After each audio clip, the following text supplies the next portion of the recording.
오늘 함께 보실 말씀은 사도행전 2장 42절로 47절, 벌써 3주째 이 말씀을 본문 삼아서 함께 봉독하고 있습니다.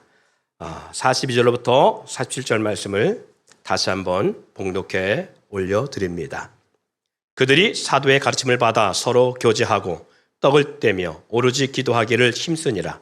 사람마다 두려워하는데 사도들로 말미암아 기사와 표적이 많이 나타나니 믿는 사람이 다 함께 있어 모든 물건을 서로 통용하고 또 재산과 소유를 팔아 각 사람의 필요를 따라 나눠주며 날마다 마음을 같이하여 성전에 먹이를 힘쓰고 집에서 떡을 떼며 기쁨과 순전한 마음으로 음식을 먹고 하나님을 찬미하며 또 온 백성의 칭송을 받으니 주께서 구원받는 사람을 날마다 더하게 하시니라. 아멘. 그래서 오늘 이 본문의 말씀을 가지고 이 또한 예배의 한 부분이기도 합니다만은 내가 쓰는 예배의 삶이 무언가 그 세 번째 시간을 함께 나누려고 합니다. 사무엘상 15장에 보면 15장 22절에 보면 따라 볼까요? 순종이 제사보다 낫고 듣는 것이 수양의 기름보다 나으니라. 그래요. 순종이 뭐보다 낫다고요? 제사보다 낫다는 것입니다. 듣는 것이 제사의 제물로 드려지는 수양의 기름보다 낫다. 그러니까 뭐가 중요하다는 거예요? 듣는 게 중요하다. 그리고 뭐가 중요하다? 순종이 중요하다. 기분 나빠지려고 그래. 좀 물어보면 대답을 같이 해주셔야지. 자, 수양의 기름보다 뭐가 낫다고요? 그리고 제사보다 뭐가 낫다고요? 그래요. 그러려면 여러분들이 제사 드리는 것보다 수양의 기름 드리는 것보다 더 중요한 건 이 시간을 통해서 하나님의 말씀을 잘 드려야 되겠지요. 그리고 들은 것을 우리가 또 듣고 한 귀로 흘러버리는 것이 아니라 뭐 하는 게 중요하다? 순종하는 삶이 중요하겠죠. 그렇죠? 예. 옆에 있는 분과 그렇게 축복하며 건면합시다. 순종하는 삶 삽시다. 그래요. 순종할 수 있기를 주님을 축원드립니다. 네. 예.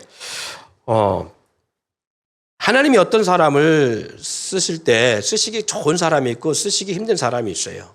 어떤 사람을 쓰시기에 좋고 어떤 사람은 쓰기에 힘들까라고 할 때에 제가 물건으로 표현해 볼게요. 이게 펜이 있는데 이 펜을 한번 생각해 보세요. 세 가지 펜을 만들었습니다. 세 가지 펜이 있는데 첫 번째 펜은 이 손잡이가 이 겉표피가 전부 다 가시로 되어 있어요. 가시나무입니다.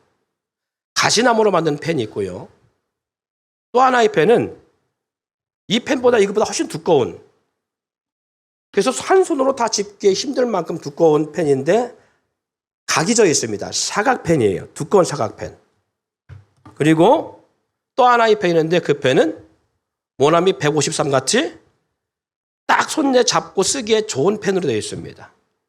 여러분이 하나님이라면 첫 번째 가시나무로 만든 펜, 두 번째 한 손으로 집기에 큰 사각 모양의 펜, 세 번째 모나미 펜처럼, 죄송합니다. 제가 모나미 사장하고 친해서 그런 건 아니에요. 전혀. 어쨌든 손에 잡기에 쓰기에 편한 이 펜. 여러분 어떤 펜이 가장 쓰기에 좋은 펜이에요? 3번이 왜 그래요? 쓰기 편하니까, 그렇죠? 사람 똑같습니다. 사람도 쓰기에 편한 사람이 있고 쓰기 힘든 사람이 있어요. 그러면 가시나무 같은 그런 사람은 어떤 사람이겠어요? 뭔만 하자가면 그렇죠. 쌓고 큰 소리 쌓고 그리고 옆에 있는 사람 아프게 쌓고 뭐 좀 하자가면 항상 분란을 일으킨 사람이 있죠. 두 번째, 네모난 펜은 왜 힘들어요? 두껍고 사람이 잡고 쓰기에 불편해요. 자꾸 몸에서 보면 쓰기에 불편하지요. 그런 사람은 어떤 사람이냐? 각이 져 있는 사람이겠죠. 뭔가 하자고 하면 그걸 왜 해야 되느냐? 그게 합당하냐? 우리 가운데 그게 왜 필요하냐? 등등 모든 걸 따지고 들고 그에 대해서 뭔가 토를 달고 그런 사람들은 우리가 함께 일하기 너무 힘든 대상이 돼요. 언제든 잠을 자다가 졸다가도 집었을 때에 찔리지 아니하고 부딪히지 아니하고 쉽게 잡아 쓸 수 있는, 손에 잡기에 딱 쓰기에 딱 좋은 펜은 만만합니다. 그런데 언제든지 쓸 수 있다는 거죠. 가족 가운데도 그런 사람들이 있어요. 가정 가운데서도 또 자녀 가운데서도 뭐만 시키면 왜 그걸 내가 하냐고 해야 되는 있고, 툴툴거리고 투덜거리는 사람이 있고요. 또 어떤 자녀는 그거 가지고 부모의 마음을 콕콕 찌르는 사람이 있어요. 부모 입장에서는 내가 저걸 왜 놨을까? 그럴 만한 사람이 있다, 그 말이. 그런데 밤이고 낮이고 언제 시켜도, 자다가 깨워서 일을 시켜도 푸념하지 아니하고 툴툴거리지 아니하고 예스맨으로 순종하는 그러한 자녀는 부모가 볼 때 너무 편한 거예요. 왜? 부딪히지 않으니까. 서로 그것 때문에 분란이 일어나지 않으니까. 그렇죠? 옆에 있는 분에게 물어보세요. 이 새 펜같이 생긴 인생 가운데 당신은 어디에 속합니까? 한번 물어보세요. 예. 어디 속하냐고 물어봐요, 한번. 어디 속해요? 여러분, 그것처럼 교회도 마찬가지입니다. 교회도 어떤 사람이 정말 하나님 보시기에 쓰기 합당한 성도냐 할 때에 목회자가 언제든지 불러도 예수에 대해서 올 수 있는 사람이에요. 언제든지. 열일을 제껴놓고 올 수 있는 사람. 그리고 뭘 시켜도 그거 가지고 따지거나 그것이 다툼이나 분열이나 분란이 생기지 않는 사람이에요. 항상 분위기의 메이커가 돼서 좋게 한 사람이에요. 자기를 헌신하면서까지도 그 공동체, 그 어떤 일을 잘 진행할 수 있는 사람들이에요. 그런 사람들이 교회 안에 가운데는 정말 필요하고요. 그리고 교회 공동체 가운데 없어서는 안 될 모나미 153 같은 정말 좋은 사람들이에요. 이왕이면 가시나무 펜이 아니라 손으로 집기에 너무 두껍고 각이 져 있는 그러한 모습이 아니라 모나미 153 같은, 그걸 언제든지 잡고 언제든지 자다가 써도 써줄 수 있는 그러한 좋은 예수님을 사랑하는 펜을 넘어 주님의 제자가 되기를 축원드립니다. 할렐루야. 그런 사람 보면 우리는 사랑할 수밖에 없어요. 말라기서 1장 8절 말씀부터 보면 이렇게 기록하고 있지요. 만군의 여호와가 이르노라, 너희가 눈먼 희생 제물을 바치는 것이 어찌 악하지 아니하며 저는 것과 병든 것을 드리는 것이 어찌 악하지 아니하냐. 이제 그것을 너희 총독에 드려보라. 그가 너를 기뻐하며 너를 받아주겠느냐. 13절에 그렇게 말씀하고 있습니다. 만군의 여호와가 이르노라, 너희가 또 말하기를 이 일에 얼마나 번거로우하며 코웃음치고 훔친 물건과 저는 것 병든 것을 가져왔느니라. 너희가 이같이 봉헌물을 가져오니 내가 그것을 너희 손에서 받겠느냐. 이는 여호와의 말이니라.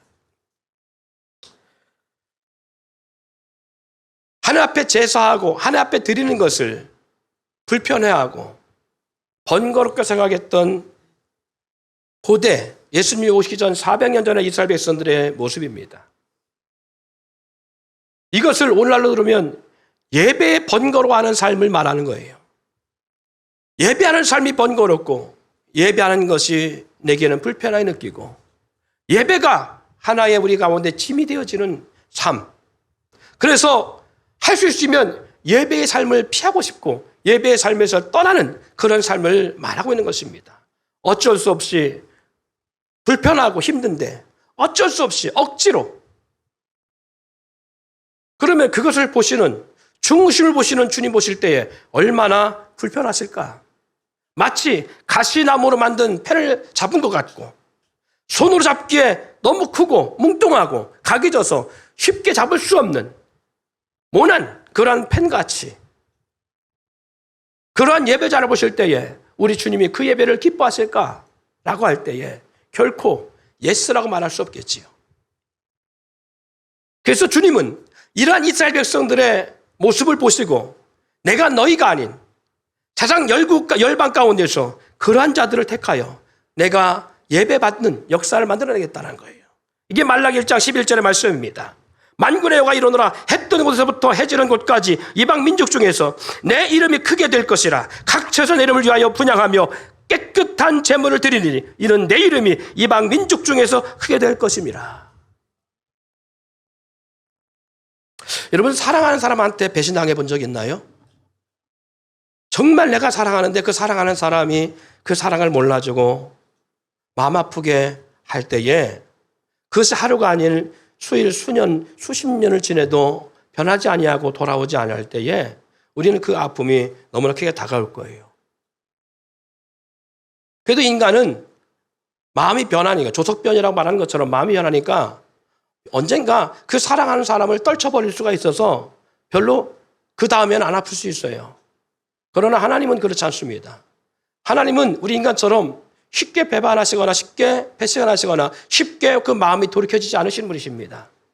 그래서 우리 하나님의 사랑을 영원한 사랑이라고 그렇게 말씀합니다. 하나님이 영원한 사랑이라고 말씀하는 것은 하나님의 사랑은 결코 변질되지 않는다는 거예요. 그 하나님의 사랑은 쉽게 바뀌지 않는다는 것을 말씀하고 있습니다. 그래서 하나님이 한번 누군가를 사랑하고 어떤 족속을 사랑하면 그 사랑이 너무 오래 가는 거예요. 근데 결국 하나님도 그 사랑을 끊임없이 기다리지만 결국 그 사랑하는 대상이 그 하나님의 사랑을 저버리고 떠나가면, 그리고 영원히 돌아오지 아니하고 영원히 하나님 마음 앞에 당대가 아니라 수십 대가 내려가도 돌아오지 않을 때에 하나님 지금 이 말씀하는 거예요. 너희가 아니라 내가 이방 민족과 가운데서 내가 그들로 하여금 내게 제사하게 하겠다. 사랑하는 대상에 이라여 아파할 때에 그 배신감은 이루 말할 수 없이 크게 다가옵니다. 우리 하나님이 왜 이스라엘을 버리셔야 되느냐라고 했을 때에 그 사랑이 그들에게 그렇게 깊었기 때문에 그래요. 그래도 하나님은 이스라엘 백성을 끝까지 버려 내가 너희를 저주하여 영원히 그렇게 말하지 않았습니다. 내가 너희를 진노하고 내가 너희를 아프게 하며 내가 너희의 자녀들까지 고통스럽게 할 것이다. 그러나 돌아오기만 하면 이 모든 것들을 다 거두고 너의 내 상처를 내가 싸매어주며 너의 죄가 아무리 지름 같고 주름 같고 진할지라도 눈과 같이 양털과 같이 희귀하고 깨끗하게 할 것이다. 이게 하나님의 사랑의 우리를 향한 메시지였습니다. 사랑하는 여러분, 하나님은 그러신 분이에요. 여러분 가운데 하나님의 사랑이 있다면 그 하나님의 사랑이 얼마나 큰고 얼마나 귀하고 얼마나 존귀하고 얼마나 위대한 건가를 우리는 알 수 있습니다. 사랑하는 여러분, 그 하나님의 사랑 앞에 배신자 되지 않기를 바랍니다. 그 하나님의 사랑 앞에 하나님이 이제 안 되겠다. 내가 너를 통해 영광 받기를 원했는데 이젠 아니야. 내가 너를 버리고 다른 일을 통해서 네 자리를 내가 채울게. 이러한 인생은 되지 마세요. 비록 우리 마음속에 식어질 수는 있습니다. 우리 마음속에 그 사랑이 식어지고 조금은 못할 수 있어요. 그러나 적어도 하나님의 사랑에 그 사랑이 견디다 못해 하나님은 그 배신감 때문에 이스라엘 백성처럼 대신하는 그런 역사가 있으면 그 아픔과 고통은 이제는 하나님의 몫이 아니라 그 백성의 몫이 되어서 2000년 동안 이스라엘이 얼마나 고통의 시간을 보내요. 지금까지 당하고 있는 것처럼, 지금도 저들이 고통에서 자유하지 못한 것처럼 우리도 그럴 수 있음을 기억하시고 하나님 온전한 사랑 앞에 나갈 수 있기를 원합니다. 사랑하는 여러분, 지난 한 주간 성공적 예배자로 살아갔습니까? 다시 한번 묻습니다. 예배의 성공자로 살아왔는가? 나는 지난 한 주간 예배 성공자로 살아왔느냐라고 했을 때에 내가 예배 성공자가 된 것과 예배 성공하지 못한 삶의 차이가 뭐냐라고 말한다면 주님이 나는 너가 누군지 몰라 라고 하는 결과가 주어졌을 때 그런 예배의 실패자가 된 거예요. 나는 너를 몰라. 네가 누구야? 마태복음에 산상수훈에 말씀하고 있지요. 주여 주여 우리가 주의 이름으로 주여 외친다고 해서 하나님께서 하시느냐? 아니요. 나는 너희를 도무지 알지 못하노니 불법을 행하는 자들아 내게 떠나라 말씀하신 것처럼 우리가 주님 앞에 서는 날 네가 누구냐는 모르겠다라고 하는 그러한 불운의 영혼이 되지 않기를 소망합니다. 주님 모른다고 하면 그는 예배의 실패자가 된 거예요. 그러면 예배의 성공과 실패를 어떻게 내가 가늠하고 있을 수 있을까? 그건 우리 충분히 가늠할 수 있습니다. 내가 예배를 성공할 수 있는 삶, 예배의 실패하는 삶은요, 충분히 가늠할 수 있습니다. 그건 주관적인 것이 아니겠습니까? 아니요. 극히 객관적인 것입니다. 그러나 우리는 그 객관적인 모습을 보지 못하기 때문에 그런 거예요. 그러면 성공자, 실패자의 극히 가늠할 수 있는 잣대가 어디냐라면 창세기에 나오는 최초의 예배의 성공자와 실패자를 보면 알 수 있습니다. 성경의 최초의 예배의 성공자, 실패자는 누구죠? 바로 가인과 아벨입니다. 가인과 아벨을 통해서 우리는 이 두 사람의 예배에 어떻게 성공하였는가, 어떻게 실패했는가를 가늠할 수 있습니다. 가인의 예배 실패가 왜 주어졌느냐? 여러분, 가인이 실패할 이유, 아벨이 성공할 수 있었던 이유는 간단합니다. 아벨이 드린 제사가 뭐였어요? 제사의 제물이? 양이었습니다. 1년 된 어린 수양이었습니다. 그런데 가인이 드린 제사의 제물이 뭐예요? 곡물이었습니다. 그는 농사하는 사람이나 자기의 곡물로 제사하였다고 말씀하고 있습니다. 여기 다른 것이 있습니다. 그래서 히브리서 기자는 이렇게 말합니다. 그들의 제물로서 그들의 예배를 알 수 있다라고 말합니다. 그러면 가인과 아벨이 다른 게 뭐냐? 아벨은 피의 제사였습니다. 여러분, 양의 피, 양이 죽음으로 말미암아 드리는 제사지요. 여러분, 짐승이 죽어져서 피를 흘림으로 말미암아 드린 제사는 그 전에 있었어요, 없었어요? 정적으로 없는 것 같았지만 하나님이 본을 보셨습니다. 아담과 하와가 죄로 말미암아 죽어야 되는 상황 속에 있을 때에 동산 중앙에는 선악을 알게 하는 나무 열매를 먹지 말라. 정령 죽으리니. 할렐루야. 죽어야 되는 문제 앞에 놓였을 때에, 하나님의 법을 어김으로 죽어야 되는 이 문제 앞에 있을 때에 하나님은 그들을 살리기 위해서 그들의 생명을 대신해 무엇이 죽어졌죠? 짐승이 대신 죽어졌지요. 짐승이 대신 죽어짐으로 말미암아 짐승이 죽어진 희생의 제물에 그 가죽을 떠서 아담과 하와의 허물을 덮어주는 가죽옷을 지어 입혀주십니다. 이게 피의 제사입니다. 그 하나님께서 친히 본을 보신 것이 뭐냐? 아담과 하와를 살리시기 위해서 짐승을 대신 죽게 하고 그 짐승의 피 흘림을 통하여 그들을 살리시고, 그들의 허물을 덮기 위해서 짐승의 가죽을 벗겨서 아담과 하와의 드러난 허물을 덮어주셨다는 거예요. 희생의 제물이라는 것은 바로 그것을 말합니다. 그러면 아벨이 왜 짐승의 제물을 드리느냐? 바로 하나님 앞에 내가 누구인가를 알았다는 거예요. 나는 죽어마땅한 내가 잡아 죽이는 이 양과 같이 나는 죽어마땅한 죄인이라는 거예요. 두 번째, 내가 죽어야 하나? 하나님이 아담과 하와를 위해서 짐승이 죽어지고 그 피의 제사를 통하여, 그 피의 희생을 통하여 아담과 하와, 우리 아버지 엄마를 살려준 것처럼, 주님, 나는 죽어 마땅하나 내가 지금 이 희생의 제물을 통하여 주 옆에 드리오니 이 짐승을 통하여 내 죄를 사하시고 나를 구원해 주셨음을 감사합니다.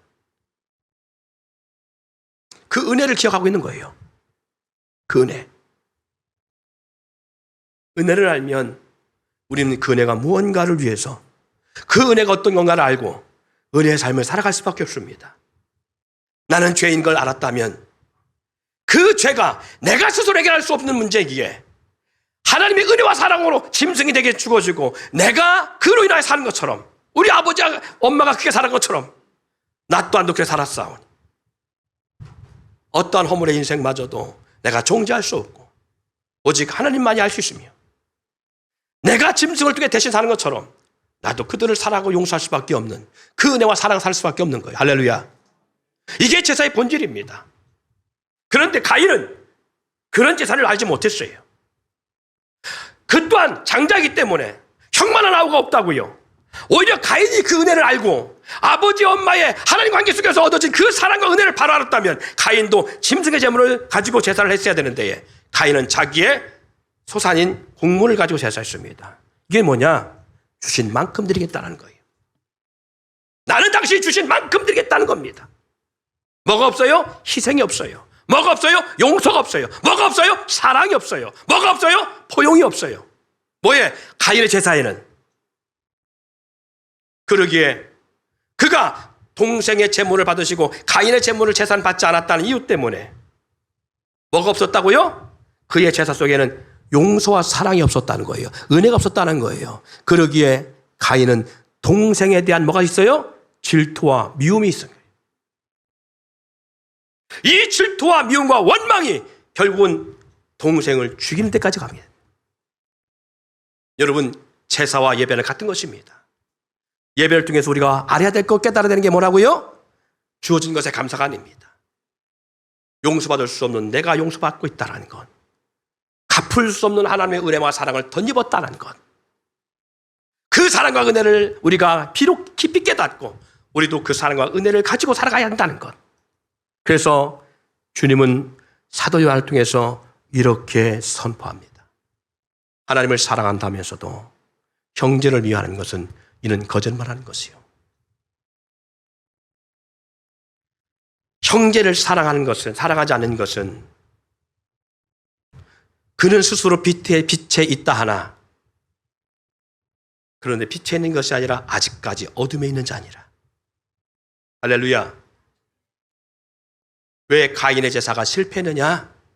그 하나님의 사랑과 은혜를 모르고 그 사랑과 은혜를 모르는 제사였기 때문에 결국은 동생을 미워하고 용서하지 못하고 포용하지 못하고 동생을 죽이고 정죄하고 판단하는 일에 빠지고 있다는 거예요. 여러분의 예배의 성공과 실체는 여기 있습니다. 극히 주관적인 것이 아니지요. 오늘 나의 삶 속에 주님 앞에 예배자로 나와서 예배자로 성공하고 있다면 가정이든 있는 처소에서 우리는 어떤 사람을 하느냐? 용서와 사랑 그리고 그 은혜를 알고 용납하고 포용하고 그 하나님의 사랑을 실천하는 삶을 살아가는 것. 그것이 바로 온전한 성공하는 예배자의 모습이라는 것을 기억하시기 바랍니다. 하나님의 은혜와 사랑을 하는 사람은 하나님의 마음과 은혜가 무엇인가를 알 수 있어요. 하나님의 마음과 뜻을 온전히 알 수 있다고요. 그래서 성경에 예수님 하신 말씀이 그것입니다. 주여 주 하는 자가 천국에 올 것이 아니라 아버지 뜻대로 행하는 자라가 하나님 나라에 들어갈 수 있느니라. 할렐루야. 아버지 뜻이 뭐냐?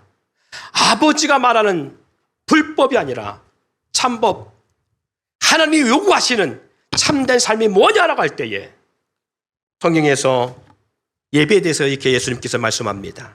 예수님 말씀하시는 예배는 요한복음 4장에 나오지요. 아버지께 참되게 예배하는 자는 영과 진리로 예배할 때가 오나니 곧 이때라. 아버지께서는 자기에게 이렇게 예배하는 자들을 찾으시느니라. 하나님 아버지가 찾으시는 예배가 성공적 예배의 삶이겠죠. 하나님이 찾으시는 예배가 뭐냐? 24절에 한번 같이 읽어볼까요? 시작. 하나님은 영이시니 예배하는 자가 영과 진리로 예배할지니라. 여러분, 이 말씀이 뭐예요? 당시 수가성 여인이 예수님과 대화 가운데서 지금 예수님이 하신 말씀입니다. 자, 예수님이 누구지요? 예수님이 누구지요? 하나님의 아들이지요. 할렐루야. 그러면 아버지의 마음을 가장 잘 아는 존재가 누굽니까? 아들이지요. 종이 잘 알겠습니까? 아들이 더 잘 알겠습니까? 아들이 잘 알겠지요. 할렐루야. 그렇다면 아들보다 더 잘 아는 존재가 누굴까요? 하나님 마음을 제일 잘 아는 존재가 하나님 자신의 모습이지요. 그래서 빌립보서 2장에 이렇게 말합니다. 그는 근본 하나님의 본체시나 육신의 몸을 이 땅에 오셨지만 그리고 하나님의 아들로 표현하고 있지만 그는 누구라고요? 근본 하나님의 본체라고요. 그러면 예수님께서 하시는 말씀은 아버지는 이렇게 예배하는 자를 찾는다고 말할 때에 곧 예수님 말이지만 그게 누구의 말씀이에요? 그게 하나님 아버지의 말씀이지요. 내가 너에게 말하는데 이게 예배야. 이게 내가 찾는 예배라고 이겁니다.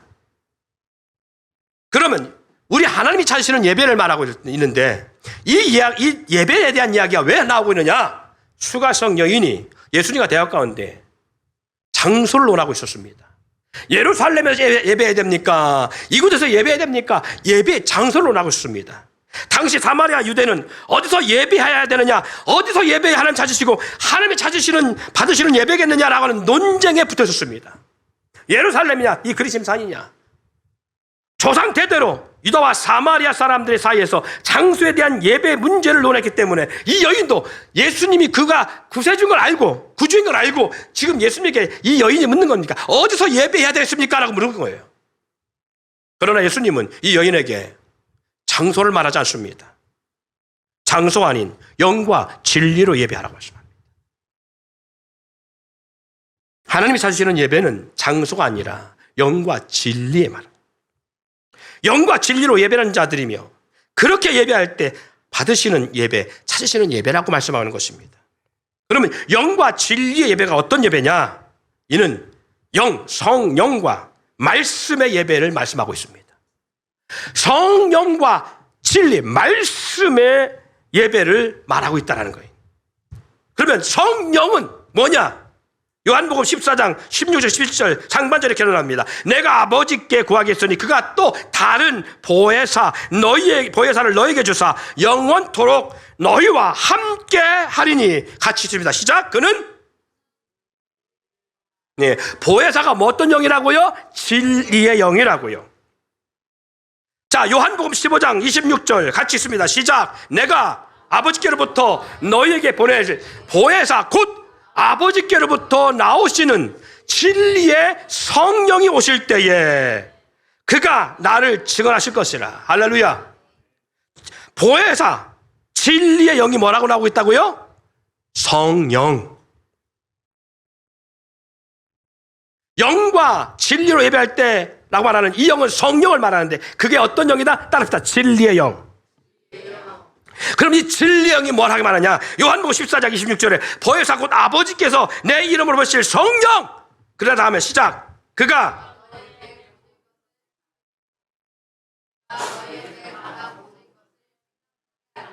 아멘. 그가 너희에게 모든 것을 가르치고 내가 너희에게 말한 모든 것을 생각나게 하리라. 여러분, 성령이 하시는 사역이 뭐예요? 모든 것을 가르치는 사역. 그리고 예수님께서 통해서 하신 모든 말씀을 뭐하게 하는 사역? 생각나게 하는 사역을 감당하신다. 그래서 진리의 영인 거예요.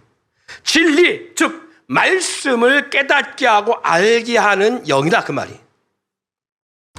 이게 진리의 영이에요. 그러면 영과 진리로 예배하라, 그 말에는 왜 성령과 말씀으로 예배해야 되느냐? 말씀을 그렇게 성령 안에서 알아야 제대로 안다는 거예요. 그 성령을 통해서 말씀을 해석해주고 깨닫게 하시고 생각나게 하신다는 거예요. 그러면 말씀은 뭘 말하고 있느냐? 말씀은 누구의 말씀, 누구의 말이에요? 하나님 아버지의 말씀이죠. 하나님 아버지가 뭘 원하시느냐는 거예요. 결국은 성령을 주시는 이유, 진리의 영을 주시는 이유는 하나님 아버지께서 말씀을 통해 너희 가운데 무엇을 원하시느냐, 그걸 말하고 있는 거예요. 그런 말씀에서 어떤 예배를 말씀하고 계실까? 로마서 12장에 와보세요. 12장에 보면 12장 1절부터 2절 말씀입니다. 자, 읽습니다. 시작.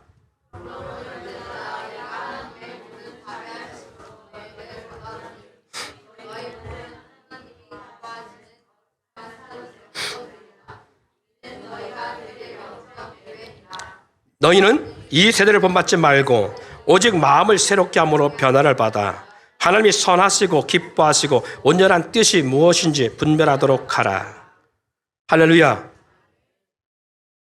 이 세대를 본받지 말라는 것입니다.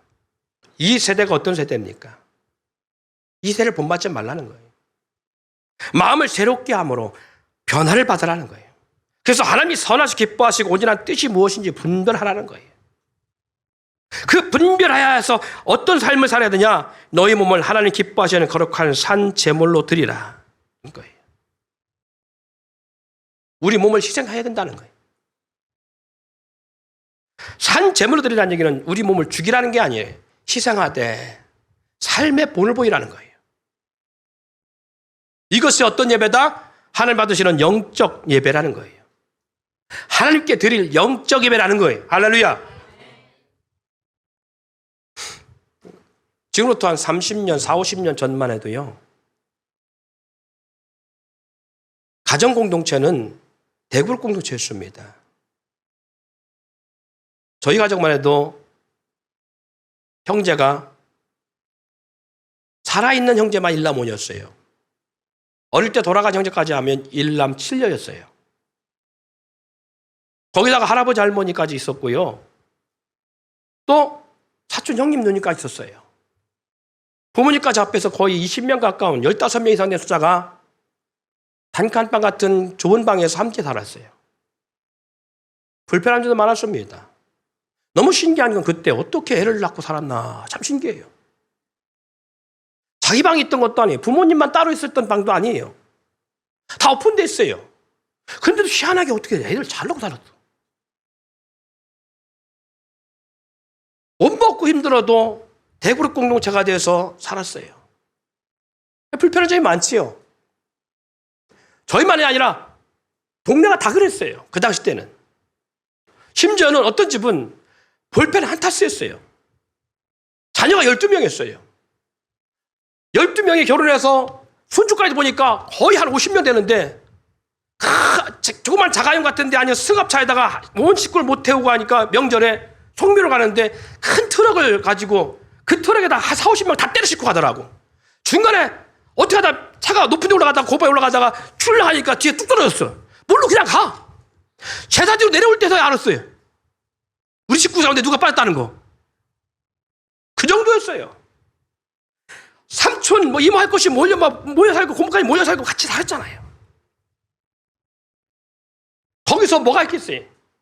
위기질서가 있어요. 때로는 거기서 참는 법을 배워요. 때로는 빼앗겨도 참아야 되는 거예요. 내 자리가 없고 내 것이 없고 형이 힘이 있어서 뺏어가도 누나가 언니가 뭘 해도 용납해야만 되는 거예요. 분을 참아야 되는 거예요. 거기서 분내고 씩씩거렸다는 뒤집어 혼나 또 뒤집어 맞아요. 부모는 그래서 그런 자녀들 다 감당하지 못하니까 다 학교다 맡겼잖아요. 선생님한테.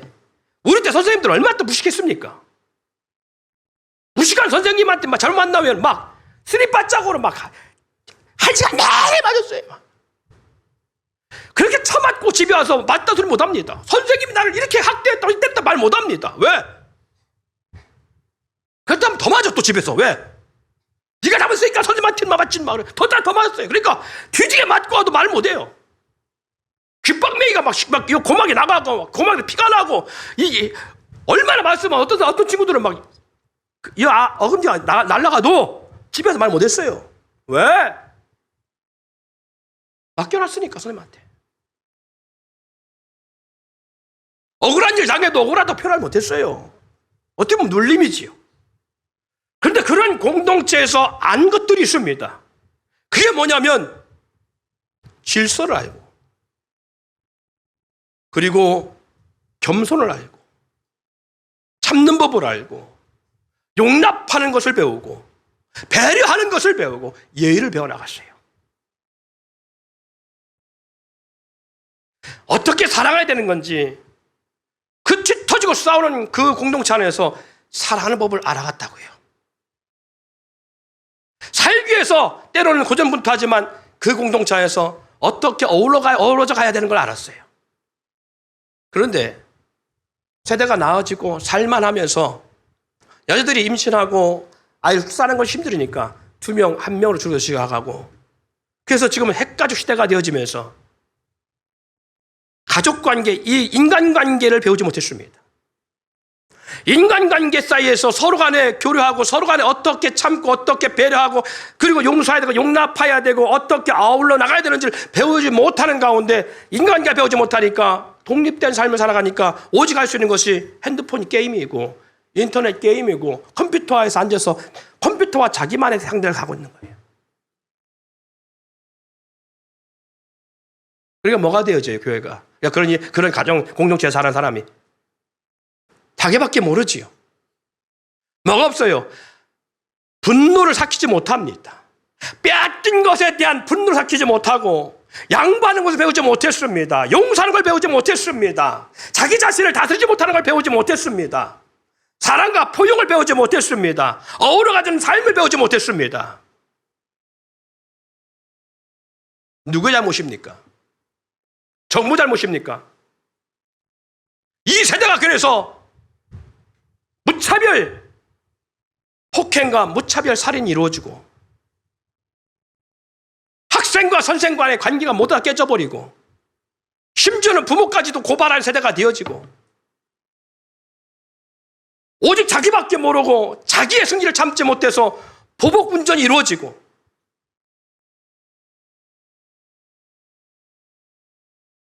정부가 하나 정말 잘못한 게 있습니다. 제가 강단에서 할 수 있으면 정치 얘기를 하자는데 어느 정부나 할 것 없이 하나 잘못한 게 있습니다. 그것은 바로 교회를 세우는 일에 정부가 협조하지 못한다는 겁니다. 여러분, 경찰서가 많다고 해서 이 문제 해결되지 않습니다. 병원이 많아진다고 해서 그래서 정신병 치료 센터가 많아진다고 해서 해결되는 문제가 아닙니다. 학교가 많아진다고 해서 세워지는 문제가 아닙니다. 이 공동체의 온전한 공동체를 만들어갈 수 있는 교회만이 유일한 치료고 해결책입니다. 저는 그걸 확신합니다. 어느 기관보다 교회가 많아져야 됩니다. 교회만이 유일하게 남녀노소 막론하고 서로 한 공동체 안에서 어떻게 해야 되는 걸 알게 되어지고 온전한 사회를 만들어갈 수 있는 유일한 자구책입니다. 교회는 이것의 가장 근본적인 핵심이 뭐냐? 예배라는 공동체가 뭔가를 제대로 가르쳐줘야 하는 것입니다. 이것만이 이 한국 사회에 심각하게 대두되어지고는 관계 형성을 온전하게 만들 수 있습니다. 그리고 한국 사회가 살만한 사회가 되어갈 수 있는 거예요. 여러분, 교회가 수가 많은 게 중요한 게 아닙니다. 우리 대전백석교회 이 적은 저와 여러분만 제대로 훈련되어지고 제대로 예배자가 되어지고 하나님이 기뻐하시는 예배자가 되어지면 하나님은 저와 여러분을 통해서 이 세대를 바꿀 수 있는 위대한 역사를 만들어낼 수 있습니다. 여러분, 하나님이 자신이었던 예수님이 이 땅에서 3년 동안 씨름한 대상은 그를 따르는 수많은 군종이 아니었습니다. 5천 명이 먹었던 그 빈들의 약 2만 5천 명의 그 군중들로 세상을 바꾼 게 아닙니다. 그들과 씨름한 것이 아닙니다. 단 12명 갖고 씨름했습니다. 단 12명 제자만 가지고 공동체가 무언가를 제대로 해냈습니다. 3년 동안 씨름한 것이 그리스도의 공동체가 어떻게 돼야 되는가를 씨름했습니다. 그 중에 한 명은 실패했었죠. 그럼에도 불구하고 이 12명의 공동체가 초대교회 예루살렘 공동체를 뒤집어 놓고 로마라고 하는 지중해 나라를 휩쓸었던 그 엄청난 나라를 뒤집어 놨던 것입니다. 그리고 그 역사는 2000년 넘은 지금까지도 올 수 있던 것은 바로 12명의 온전한 예배자가 됐기 때문에 가능한 거예요. 우리만 온전하게 예배자로 서면 하나님은 한국을 바꾸는 것 시간 문제예요. 그러한 예배자가 되기를 소망합니다. 그래서 이 세대를 본받지 말라는 거예요. 이 세대는 자기주의고 자기만 사랑하고 돈을 사랑하는 그런 세대지만 우리 주님 원하는 것은 너의 몸을 하나님이 기뻐하시는 거룩한 삶 제물로 드리라. 이런 너희가 드릴 영적 예배라. 이것이 하나님이 기뻐하시고 온전한 뜻을 이루는 온전한 예배자의 삶이라는 거예요. 여러분, 그래서 결론같이 로마서 12장 3절 13절 말씀에 예배 공동체란 이와 같이 살아야 된다라는 것을 딱 말씀합니다. 하나님 기뻐하시는 예배자의 삶에 몇 가지 말씀을 드리면 로마서 12장 5절 말씀에 그러지 이와 같이 우리 많은 사람이 그리스도 안에서 한 몸이 되어 서로 지체가 되었느니라. 서로 지체로서 어떻게 살느냐? 제가 먼저 선창 한번 따라하세요. 그리스도 안에서 지체라는 의식을 가지라. 예, 너와 너가 너는 김씨, 너는 최씨, 나는 정씨, 박씨 이가 아니라 한 지체라는 거예요. 주님의 몸 된 지체라는 것. 여러분, 지체는 나눠줄 수 있어요, 없어요? 그러면 시험 들면 아이씨 내 교회 떠나야지 이런 마음 가질 수 있어요, 없어요? 근데 그런 마음 왜 들어요? 지체라는 생각을 안 하기 때문에 그래. 지체는 기분 나빠도 있어야 되는 거예요. 우리 김전남 권사님 아프다고 병원에 입원해서 갔더니요, 다리가 뚱뚱 붓어요.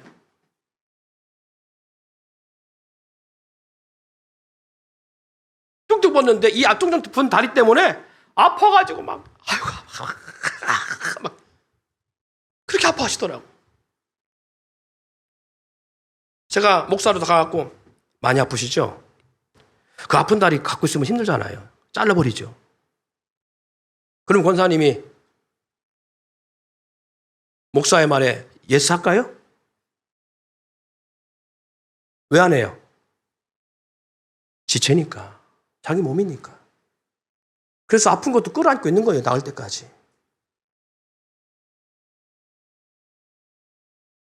그 다리 때문에 온몸이 아프잖아요. 그래도 끌어안고 가야 되는 거예요. 왜? 지체니까. 아프다고 떼어내고, 힘들다고 떼어내고, 귀찮다고 떼어내고, 상처받았다고 떼어내면 뭐가 남아, 지체 가운데. 그러니까 우리 마음속에 어떤 생각은 생각지도 말아야 된다고요? 시험 들 때. 에휴, 내가 나가야지. 이 생각 가져야 돼, 안 된다. 가는다는 것 자체가 이미 떨어진 거예요. 그렇죠? 지체라는 생각을 안 하고 있다는 얘기잖아요. 지체라는 생각의 의식을 가슴속에 새기길 바랍니다. 두 번째, 많은 분량과 사역의 봉사와의 사역을 감당해야 된다고 말씀하고 있습니다. 세 번째, 따라합시다. 악을 미워하고 선에 속하라. 네 번째, 형제 사랑하고 우애하고 존경하라. 다섯 번째, 부지런하고 열심으로 주를 섬기라. 즐거움과 기도에 힘쓰라. 마지막 끝으로 성도의 쓸 것을 공급하고 손님을 대접하라. 아니, 거꾸로 하면 어떻게? 성도의 쓸 것을 대접이 아니라 성도의 쓸 것을 공급하고 손님을 대접하라. 왜 그래요? 이게 이 시대에 본받아서는 안 되는, 오직 주님이 원하시는 예배자의 모습입니다. 할렐루야. 이것은 로마서 12장 3절로 13절이라는 말씀이에요. 그러면 14절 21절 말씀은 더 포괄적인 메시지가 그 안에 있습니다. 이 말씀까지는 오늘 못하겠고요. 13절까지만 주목해 보세요. 여러분 꼭 기억하시기 바랍니다. 지체라는 의식, 그리고 봉사와 사역을 감당해야 되는 것, 내 분량, 받은 분량, 사역의 분량을 온전하게 봉사하는 사역으로, 그리고 악을 미워하고 선에 속하라는 것, 그리고 형제를 사랑하고 우애하고 존경해야 된다는 것, 그리고 부지런하고 열심으로 주를 섬겨야 된다는 것. 주를 어떻게 섬겨요? 보이지 않는 주님인데 형제에게 섬길 때 죽게 하는 거예요. 할렐루야. 형제를 사랑하는 것이 하나님을 사랑하는 것입니다. 즐거움과 기도에 힘쓰라는 것, 그리고 성도에 쓸 것을 공급하고 손님을 대접하는 삶을 살아야 된다는 것. 이것이 예배자의 삶이고 하나님이 원하시는 영적 예배의 모습이에요. 그러니까 나를 희생하지 않으면, 내가 산제사가 되지 않으면 쉽지 않은 일들이다. 이것이 이 세대가 꼭 가져야 될 예배의 본질들이라는 사실을 잊지 않기를 바라고, 우리 교회가 이러한 예배자로 성숙되자고 거듭나기를 축원합니다.